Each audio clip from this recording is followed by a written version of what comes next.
Magnus Carlsen is the top chess player in the world. He's 21 years old. Superhuman is about as good a word as I can find. I can imagine what it's like to be a good tennis player. I can imagine what it's like to be a good skier. What he does is just unfathomable. Most of the time, I know what to do. I don't have to figure it out. I don't have to sit there calculate for 45 minutes, an hour to know what the right move. Usually I can just feel it immediately. If you know immediately, why do you sit there for a half hour? We've been watching you for a week and you're sitting there until we're watching the paint dry.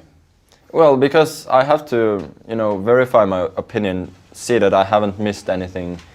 But a lot of the time it's fairly useless because I know what I'm going to do, and then I sit there for a long time and I do what I immediately wanted to do. He's called the Mozart of chess, and I can see it. You couldn't understand how Mozart did what he did. It came from another world. And Magnus Carlsen is doing things that no human being I've met before can do. At one point, he played 10 chess players at the same time, looking the other way, so he couldn't see the boards. I mean, just think about it. 10 chessboards that he has in his mind every second.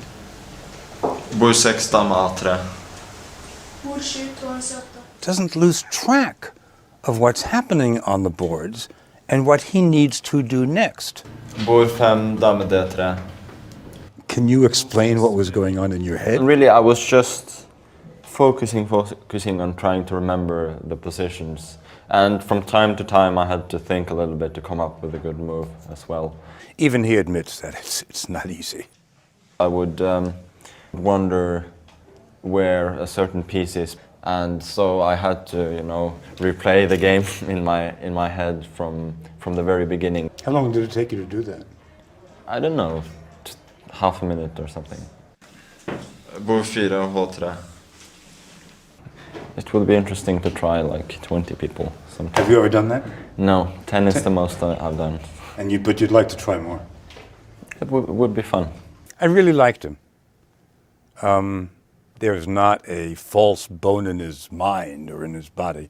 Totally honest. He wouldn't know how to deceive, which is interesting because chess is all about deception. But when he's away from the chessboard, you know that when you ask him a question, he's going to answer honestly. So what are you doing for the rest of the day? I'm preparing for the next game. He had a day off. He'd been in London before, but told us he'd never seen the sights. We took him up onto this, it's a giant Ferris wheel that overlooks London, and it's right on the south side of the Thames, so you can see the Houses of Parliament, Big Ben.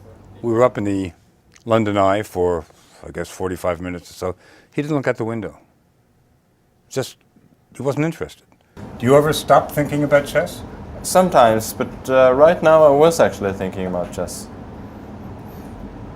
And you were thinking about specific moves? Or? Yeah, I was thinking about something specific in my preparation for my game tomorrow. Magnus told us that he can remember 10,000 games that have been played in the past. He's got them in his mind. Okay. So we set up a board. Okay, go ahead. This is Garry Kasparov from Reykjavik, 2004. And you were old? I was 13 years old. Mm-hmm. It's hard to surprise this guy. I was trying to surprise him from the day we met. Why were you trying to surprise him?